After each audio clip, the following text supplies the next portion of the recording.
Happy morning everyone. Previous class में हमने ये बोला था कि आज हम किस विषय में डिस्कस करेंगे।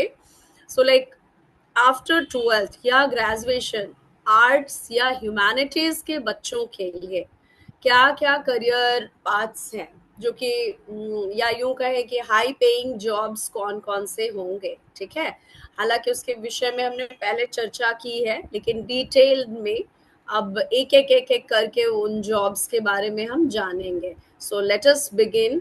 शुरू करते हैं सबसे पहले। Okay, let me share my screen. आज हम बात कर रहे हैं high paying private sector jobs for humanities and arts students. जो बच्चे आर्ट्स पढ़ते हैं, आर्ट्स के अंदर आप जैसे स्कूल में अभी 5 सब्जेक्ट्स पढ़ते होंगे। 5 सब्जेक्ट में आप पढ़ते होंगे इंग्लिश, ठीक है, एक तो मैथ्स एंड साइंस पढ़ते होंगे, साइंस के अंदर फिजिक्स केमिस्ट्री बायोलॉजी पढ़ते होंगे, ठीक है, वो एक ही में करके, और एक साइंस सब्जेक्ट होता है, एक आपका मैथ्स होता है। ठीक, तो ये वाला साइंस ग्रुप का सब्जेक्ट हो गया जो आप जानते हैं। नाउ आर्ट्स ग्रुप या ह्यूमैनिटीज के अंदर जैसे लैंग्वेजेस, जैसे हम हिंदी पढ़ते हैं, संस्कृत पढ़ते हैं, या उर्दू पढ़ते हैं, इंग्लिश पढ़ते हैं एक्सक्यूज मी। तो ये सब्जेक्ट्स ह्यूमैनिटीज के अंदर आते हैं। इनके अलावे जैसे आर्ट्स के आपके स्कूली विषय आप लोग पढ़ते हैं सोशल साइंस। सोशल साइंस के अंदर कौन कौन से विषय आप लोग पढ़ते हैं, जल्दी बताइए। सामाजिक विज्ञान, सोशल साइंस के अंदर कौन कौन से विषय आप लोग पढ़ते हैं?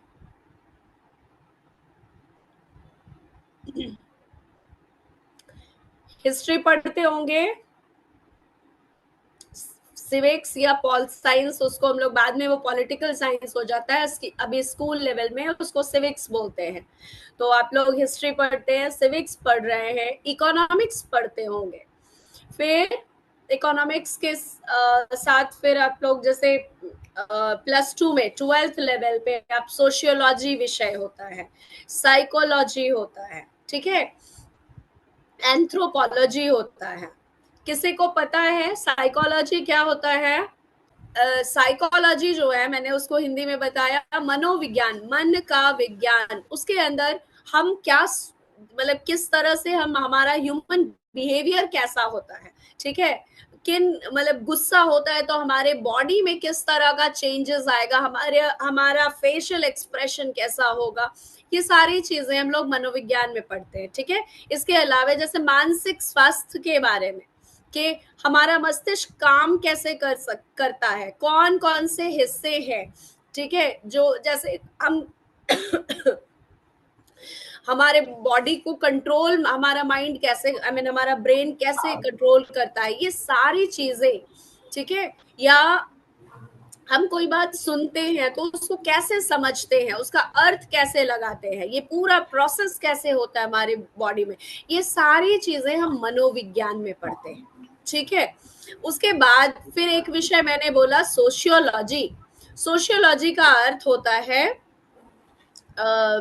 समाज, मतलब वो समाज शास्त्र, सोशियोलॉजी समाज शास्त्र। उसमें सोसाइटी के विषय में हम पढ़ते हैं। सोसाइटी के विषय में क्या क्या चीजें जानते हैं, जैसे मान लो कितने तरह के ये है, जैसे भारत में धर्म, कितने प्रकार के धर्म हम फॉलो करते हैं, ठीक है, या उन धर्म के अंदर हम छोटे छोटे, जैसे कास्ट सिस्टम हमारा क्या है, जाति वाला, जाति प्रथा जो है कि भाई कोई लाला है, कोई बनिया है, कोई हिंदू है, आई मीन सॉरी, कोई ब्राह्मण है, कोई whatever all these things। तो इस तरह से इंडियन कास्ट सिस्टम कैसा है, क्या है, ठीक है, उनकी मेंटल मेरा, कोई भी जो समाज है, समाज कैसे बिहेव करता है, क्या क्या चीजें उन पर इम्पैक्ट डालती है, और समाज का व्यक्ति पर कैसा प्रभाव पड़ता है, व्यक्ति का समाज पर कैसा प्रभाव पड़ता है, ठीक है, उसके प्रिंसिपल्स, उसके सिद्धांत क्या है,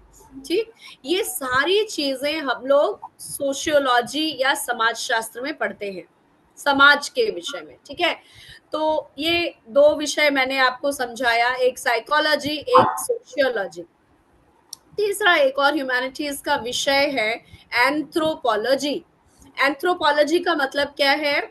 मानव विज्ञान। मानव विज्ञान में हमारे देखो, इसमें थोड़ा बहुत बायोलॉजी का ये जरूर रहेगा।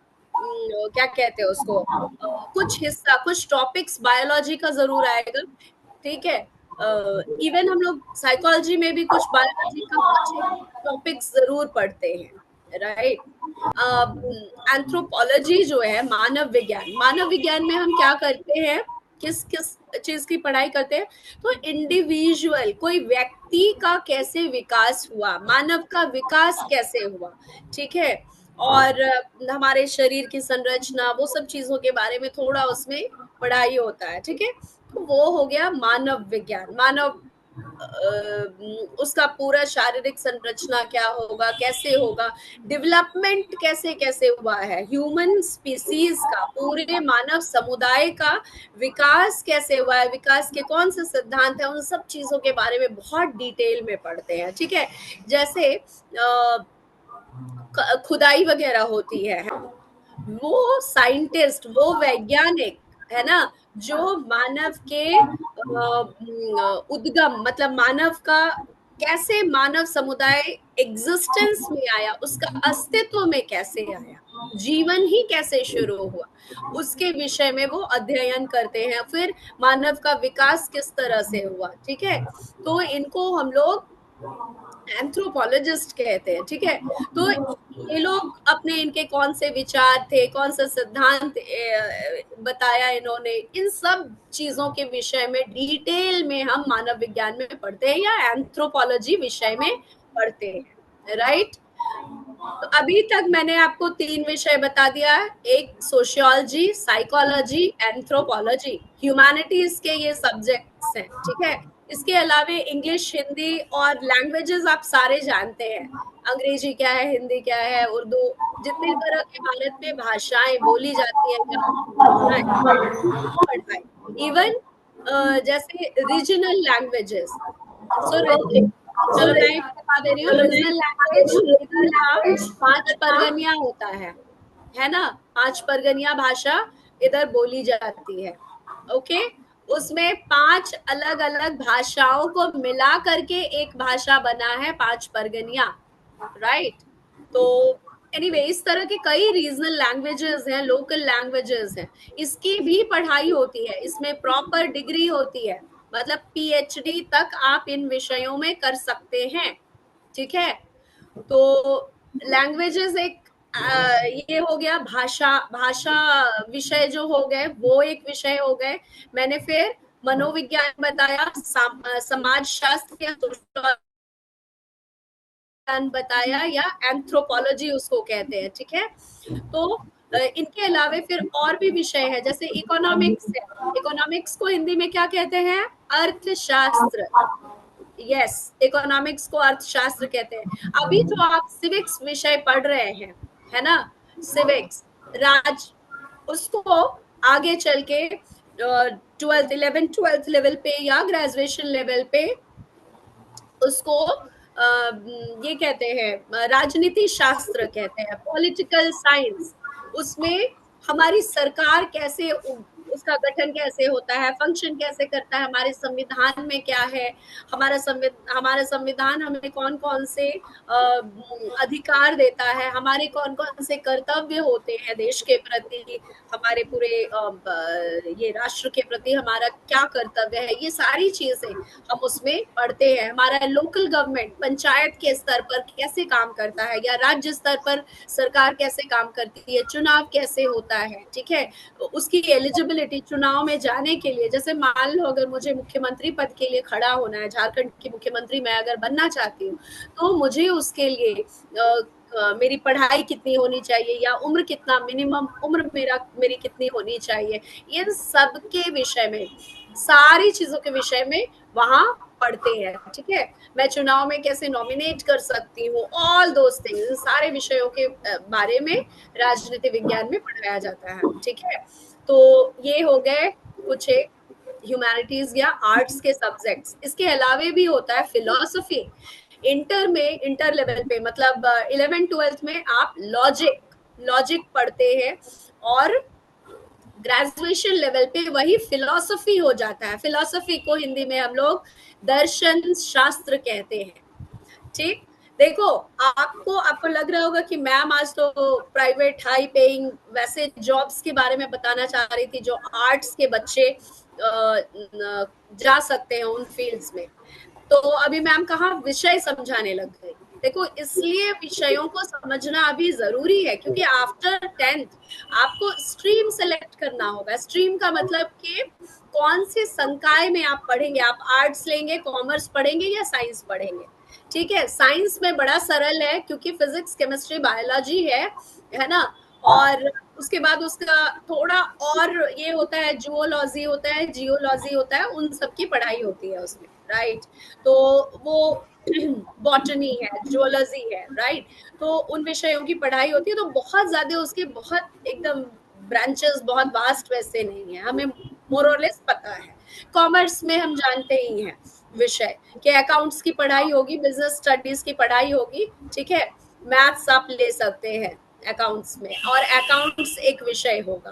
तो इस तरह से उसके विषय में हम जान ही रहे हैं, वो उसका दायरा बहुत वास्ट नहीं है। लेकिन आर्ट्स बहुत बड़ा उसका ये है, समूह है सब्जेक्ट्स का। तो इसलिए आपको मालूम होना चाहिए कि कौन कौन से विषय होते हैं। 11th-12th में हम कौन कौन से विषय का चुनाव कर सकते हैं, और उनको पढ़ेंगे तो हम किस किस क्षेत्र में आगे चल करके ग्रेजुएशन कैसे किस विषय में करेंगे, तो कौन से फील्ड में हम एंटर करेंगे। इसलिए आज मैं यहाँ विषयों के साथ ही मैंने शुरू किया कि कौन कौन से विषय पढ़ाई होते हैं आर्ट्स या ह्यूमैनिटीज में। ठीक है। सो अभी मैंने आपसे बताया आपको राजनीति विज्ञान के बारे में। राजनीति विज्ञान के बाद दर्शन शास्त्र, फिलोसफी। फिलोसफी में एक्चुअली जैसे विवेकानंद को कितने लोग जानते हो? विवेकानंदा को कितने लोग जानते हो? Very good, very good. So Vivekananda, उनके अपने विचार थे कुछ, ठीक है। वो जिस समय में जन्मे थे, जिस समाज में वो पले बढ़े थे, उस समाज में कई तरह की परेशानियां थी।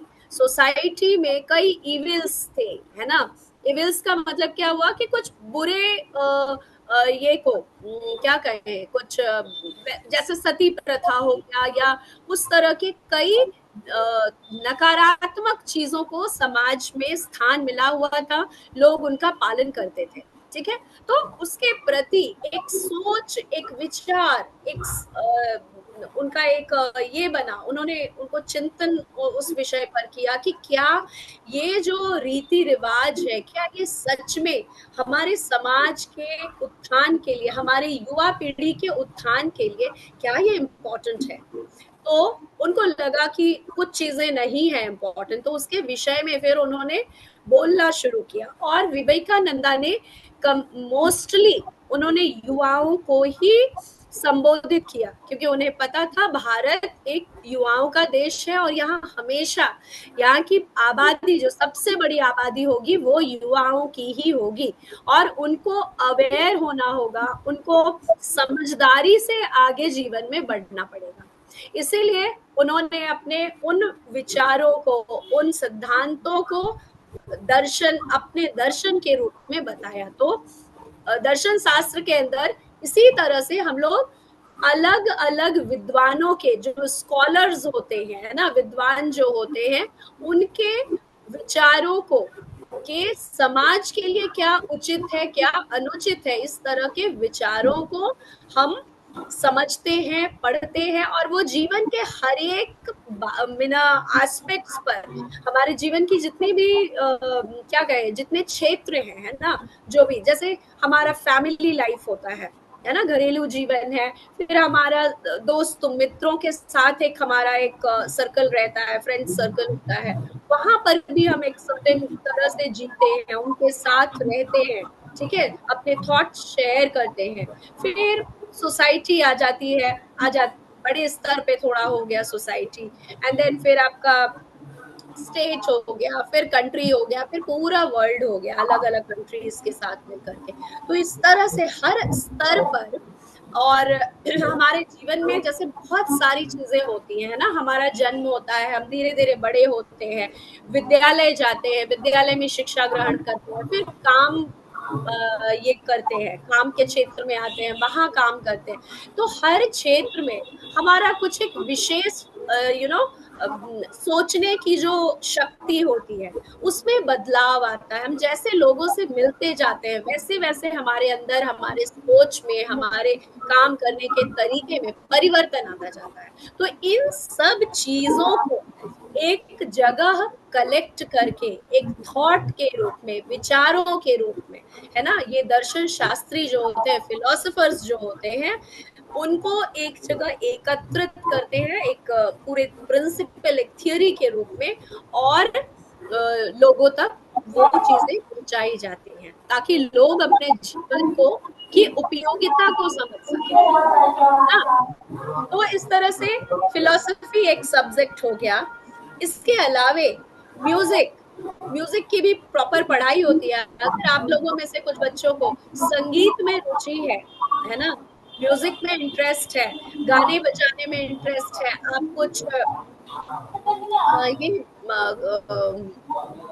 कुछ वाद्य यंत्र बजाना सीखना चाहते हैं, है ना, तो उन वाद्य यंत्रों को बजाने सिखाने का पूरा, उसकी पूरी पढ़ाई होती है। ठीक है, तो म्यूजिक एक प्रॉपर एक विषय है।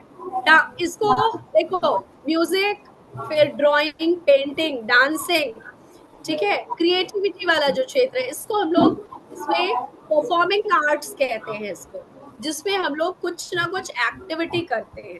म्यूजिक में जैसे हम कोई ना कोई वाद्य यंत्र बजाते हैं या गाना गाते हैं, राइट। डांस है तो ऑब्वियसली कोई ना कोई डांस फॉर्म, इंडियन हो या अब फॉरेन का कोई है, ठीक है। जैसे म्यूजिक का अलग अलग फॉर्म्स है, भारत में भी दक्षिण भारतीय म्यूजिक पद्धति अलग होती है, उत्तर भारतीय अलग है, विदेशों में अलग तरह से वो अलग तरह का म्यूजिक चलता है, जैसे पॉप म्यूजिक हो गया, जैज म्यूजिक हो गया, है ना। तो इस तरह से म्यूजिक में भी एक बहुत वास्ट एरिया है जिसकी पढ़ाई होती है, जो कि आर्ट्स के, खैर म्यूजिक तो कोई भी क्षेत्र के बच्चे पढ़ सकते हैं, ठीक है। इसके अलावे फिर जैसे और भी बहुत सारे विषय हैं, अलग अलग विषय हैं, जैसे इंटीरियर डेकोरेशन है, फैशन डिजाइनिंग, ठीक है, ये सारे अलग अलग क्षेत्र हैं, समझ गए। तो इस तरह से इन क्षेत्रों में हम इन विषयों की अगर पढ़ाई करते हैं, तो फिर हम आगे चलकर भविष्य में हम क्या कर पाएंगे, आज हम उसके विषय में जानेंगे। देखो, आज हम लोग ये पढ़ने जा रहे हैं कि आर्ट्स के बच्चे सिर्फ, उनके लिए गवर्नमेंट जॉब्स नहीं है कि भाई कुछ नहीं, रेलवे की तैयारी करो, टीचर बनने की तैयारी करो, या यूपीएससी की तैयारी करो, नहीं, उसके बियॉन्ड भी उनके उनको जॉब्स मिल सकता है, और वो भी अच्छी सैलरी वाले जॉब्स मिल सकते हैं। लेकिन उसके लिए प्राइवेट सेक्टर में high paying roles, high paying jobs पाने के लिए बहुत जरूरी है आपके अंदर कुछ राइट स्किल सेट्स हो, ठीक है। आपको अपने स्किल्स पर काम करना होगा पढ़ाई के साथ साथ, ठीक है, और उसकी पूरी प्लानिंग करनी पड़ेगी, क्या करके आप अच्छे जॉब रोल में आ सकोगे। अभी देखो, कौन कौन से करियर पाथ्स हैं या एरियाज हैं जहां पर कि ये बच्चे जो आर्ट्स, जिन्होंने ये वाला जो क्षेत्र है, ये हर किसी के लिए ओपन है। इसमें साइंस का बच्चा भी आके काम कर सकता है, आर्ट्स वाला भी काम कर सकता है, कॉमर्स वाला भी काम कर सकता है, ठीक है, ये ओपन फॉर ऑल विषय है। लेकिन आर्ट्स के बच्चों के लिए बहुत लिमिटेड जो एरियाज है, टीचिंग हो गया, है ना, यूनिवर्सिटी स्कूल टीचिंग हो गया, या बैंकिंग सेक्टर का जॉब हो गया, जितने भी गवर्नमेंट जॉब हो गया, उसके अलावे ये भी क्षेत्र है जहां वो बहुत अच्छा कर सकते हैं लाइफ में।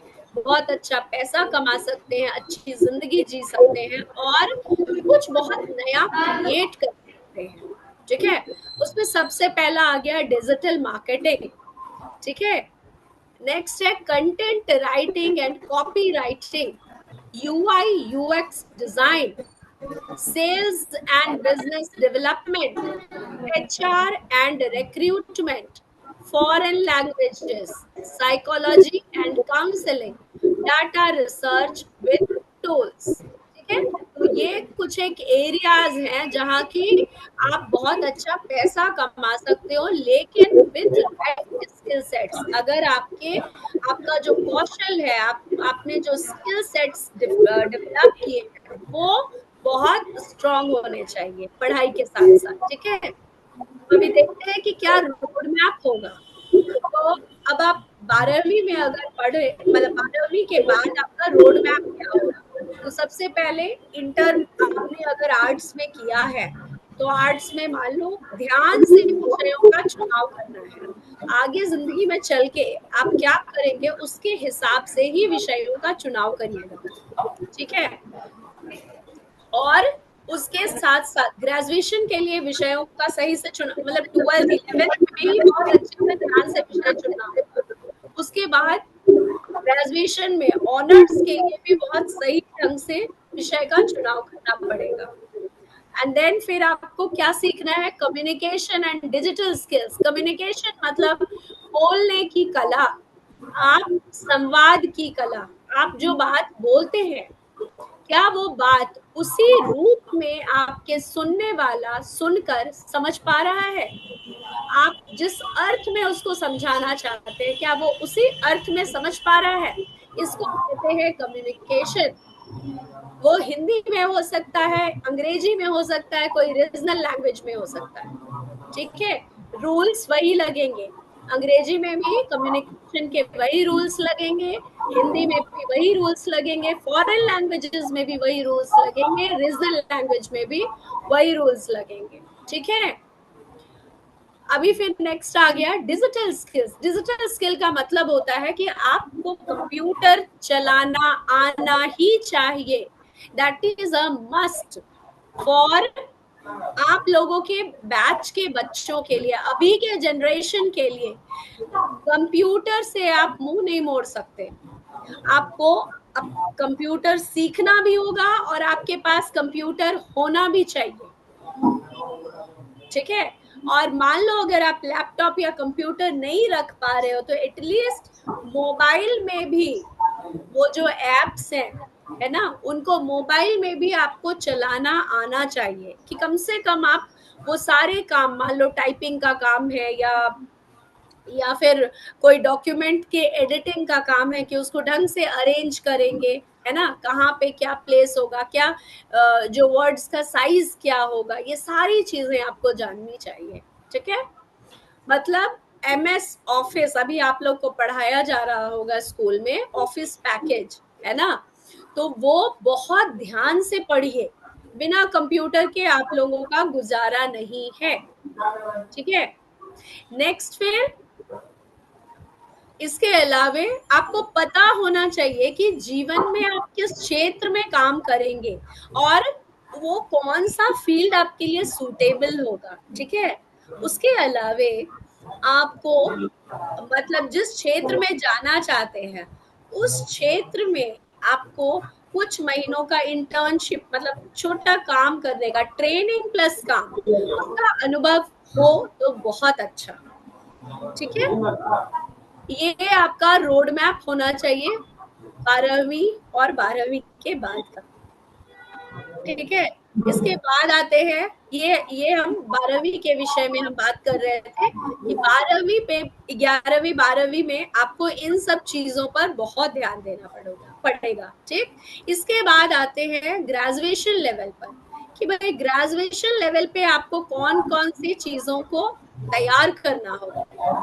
तो ग्रेजुएशन मतलब कॉलेज में, यूनिवर्सिटी में आप पढ़ रहे हैं, किसी विषय में ऑनर्स कर रहे हैं, ठीक है, मान लिया आपने साइकोलॉजी लिया या अंग्रेजी लिया, उसके साथ साथ आपको डिजिटल मार्केटिंग में आप सर्टिफिकेशन कर लीजिए। और आजकल ये बहुत सरल है, बहुत ज्यादा इसका फीस भी नहीं है ना, बहुत कम फीस पे आराम से इन सब कोर्सेज को कर सकते हैं। इसीलिए मैंने बोला कि कंप्यूटर जरूर सीखिए, अभी स्कूल में सिखाया जा रहा है, उस समय का फायदा उठाइए और आगे चल करके, जैसे हम लोग अभी एक छोटा पायलट हमारा स्टडी चल रहा है कंप्यूटर टीचिंग पे, ठीक है, जो कि जॉब ओरिएंटेड कंप्यूटर टीचिंग है हमारा। हम इन मार्केट को ही ध्यान में रख करके आपको कंप्यूटर्स को सिखाएंगे। अभी 2 स्कूलों में चल रहा है वो, इसको हम लोग धीरे धीरे स्केल भी करेंगे, राइट। तो आपको अगर वो मौका मिले जब आपके विद्यालय में सिखाया जाए, या अभी जिन विद्यालयों में सिखाया जा रहा है वहां के बच्चों को बहुत ध्यान से सीखने की जरूरत है। ये एक बहुत अच्छा अवसर मिला है, ठीक है। इसके बाद फिर आता है एक बहुत स्ट्रांग आपका रिज्यूमे बनना चाहिए, रिज्यूमे या बायोडाटा जिसको आप बोलते हो। हालांकि जॉब के लिए वो जब हम तैयार करते हैं तो उसको हम लोग रिज्यूमे बोलते हैं, ठीक है। उसमें हमारा एजुकेशनल क्वालिफिकेशन क्या होता है, ठीक है, ये सारी चीजें उसमें मेंशन होती हैं। हम अगर हमें कोई एक्सपीरियंस है काम करने का, हमने कहीं सर्टिफिकेट लिया हुआ है, कोई सर्टिफिकेशन कोर्स किया हुआ है, वो सारी चीजें हम अपने रिज्यूमे में बताते हैं, ठीक है। ये सब चीजें मैं ग्रेजुअली आपको दिखाऊंगी कि रिज्यूमे होता क्या है, कैसे बनता है, उसमें क्या खास बातें, ये सब चीजें मैं towards the end of the session, जब हमारा ये सेशन अंत होने लगेगा, उस वक्त मैं इन सब चीजों के बारे में आपको जरूर बताऊंगी। अभी फिलहाल आपको ये समझना है कि ग्रेजुएशन में आप गए, मतलब आपका रिज्यूमे और ये लिंक्डइन प्रोफाइल, जैसे आपका फेसबुक अकाउंट है, इंस्टा में अकाउंट है, वैसे ही लिंक्डइन में आपका अकाउंट ग्रेजुएशन फर्स्ट ईयर में ही बन जाना चाहिए, ठीक है। तो ये क्या होता है, कैसा होता है, ये सब मैं आपको आने वाले क्लासेस में एक एक करके दिखाऊंगी। आज हम लोग रोड मैप पे सिर्फ बात करेंगे कि क्या क्या चीजें इंपॉर्टेंट है और क्यों जरूरी है ये करना। फिर इसके बाद में इंटर्नशिप्स या बेसिक लेवल जॉब जरूर करना, ठीक है। मान लो सैलरी बड़ी कम मिल रही है, इंटर्नशिप में मान लो पैसा नहीं दे रहे हैं, ठीक है, आपको सिर्फ आने जाने का खर्चा दे रहे हैं, या नाश्ता का पैसा दे रहे हैं, या उसको आपके लिए लंच मंगवा दे रहे हैं, what ever it is, go ahead with that. ना भी मिले पैसा तब भी इंटर्नशिप ग्रेजुएशन में जरूर करिए।